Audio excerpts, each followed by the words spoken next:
And I'm just going to keep working really hard we've got 1 week, about 3.5 weeks or so. It's the first time in 14 years I haven't had to wear a knee sleeve. I mean, every picture I've had for 14 years has been a knee sleeve, and in games I'll still wear a knee brace just because I still want to protect, from kind of a vulnerable spot for a quarterback, your front left knee. But it's just nice to practice and feel like I can just kind of put a pair of shorts on and run out to practice. And it's good, though. I'm feeling, like I said, physically feeling great, mentally in a good place. I'm just really excited to see what our team can become. Shannon, this is a really, really important question. How tired are you of hearing how healthy Brady is now? I'm exhausted. Are you? I really am. And the more they talk about it, the more they turn people off. They're like, we get it already. But Skip, Tom Brady's 43. Most 43, 40, well, I'm saying at the time he was 43. Skip, you have bumps and bruises. What do you think? Tom was a 22-year-old?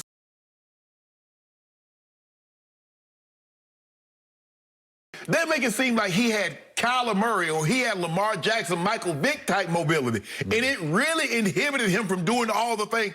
Tom Brady might have 100 career yards rushing. And they're making it seem like all of a sudden, we get it. But what does last year have to do with this year? There are a lot of guys that play in a knee brace, that they don't practice in the knee brace, because you heard him say it. I've always had the knee sleeve on in practice. I didn't wear the brace, but I always wear the brace because I want to protect it because that's a vulnerable position. He's not the first. A lot of guys only plays in the knee brace. But I don't get why they keep trying to rehash this. We've got the greatest story ever. We got a guy that played 20 years in one location. He goes to another location, learns a very different system, even though they ingratiated some of the plays that he's familiar with. He wins the Super Bowl, becomes the first team to ever win a home Super Bowl, which means they won the game in the very stadium they play their home game. But that's not good enough. Skip, that's not a good enough story. I got to add yeast to a cake that's already 15 feet high. Why? Why does Clyde Christensen feel like he needs to keep saying, oh, Tom was this, Tom was that? Bruh, we get it. But the more you do this, the less people believe that it's actually true. Because it seems like you keep trying to tell a story. You say it once, you move on. You don't have to, it seems like everything out of Clyde Christensen's mouth is about Tom Brady's knee and what he couldn't do. How about his arm? Could he throw the ball? Ain't nobody running no zone read with Tom. Nobody ran no, when last time we saw Tom Brady run a quarterback keeper, Skip? So he's not going to do that. So he's not nearly as limited as, say, a Lamar Jackson or a Michael Vick or a Kyler Murray would have been, or even a Josh Allen if they had the same injury. Tom Brady is slide, what we call phone booth quickness. He's going 2 steps to the left, 2 steps to the right, get rid of the football. But Skip, I'm exhausted. I really am. I mean, they've talked about this ad nauseum. And I'm getting nauseous because I'm over it. But last year has nothing to do with this year. Can we just move on now, Clyde? Okay, we get it, Clyde. Tom had an injury. It's over. Can we move on? Are you saying you are skeptical that he actually had a torn knee ligament that he played the entire season with last year? Skip, no, I'm saying is that the more you reiterate something, the more people like, I don't know. You trying awful hard to convince us that this is what actually happened. If you tell somebody something one time and it sounds convincing, people are okay. But when you keep bringing it up, hey, man, let me tell you about that time. Okay, that's a lie because you keep adding to it. Okay, my turn. The most underrated talent a quarterback has is what I call pocket mobility, what you just called phone booth quickness. Slide stepping is gold for a quarterback. The ability to have the sixth sense of he's there and he's coming there, and I have to slide 45 degrees left before I plant and throw. Right. And if you have a torn ligament in your knee, whichever way you have to move, if you're going to plant on that left knee, it's going to hurt. It's just going to be irritating. It's not going to be debilitating. It's just going to annoy the hell out of you because you're going to wince a little bit, even in your subconscious, because you know it's coming when you plan. It's not going to feel great.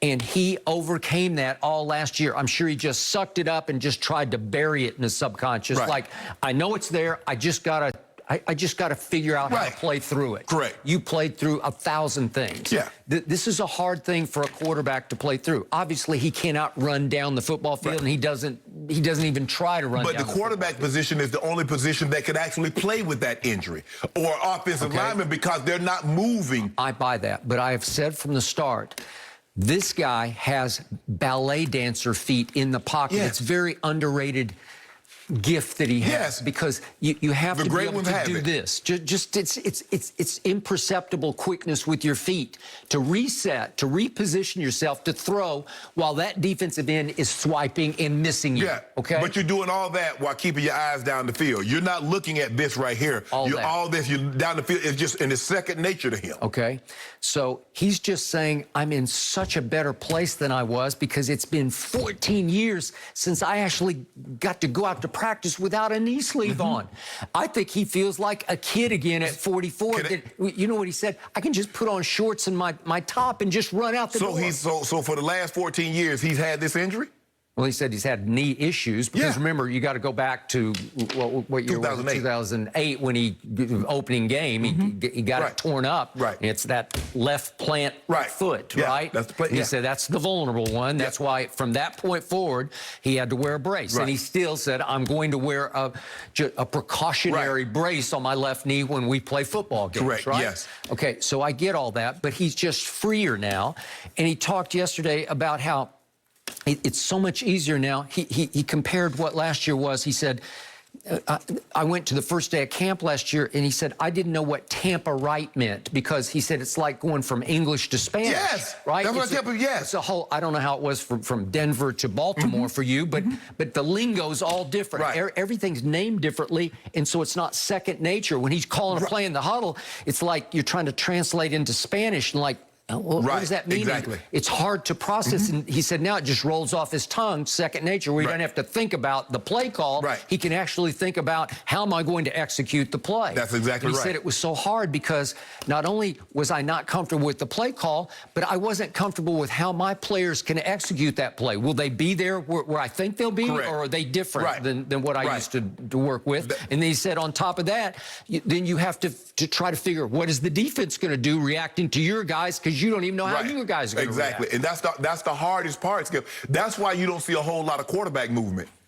Every other position get traded. Offensive lineman, a wide receiver, a running back, a DB, but not the quarterback, Skip, because it's so hard. Okay, so what happened the first 8 games last year? It was hit and miss at best, and there were some big misses, man. That Sunday night against New Orleans, it was a disaster.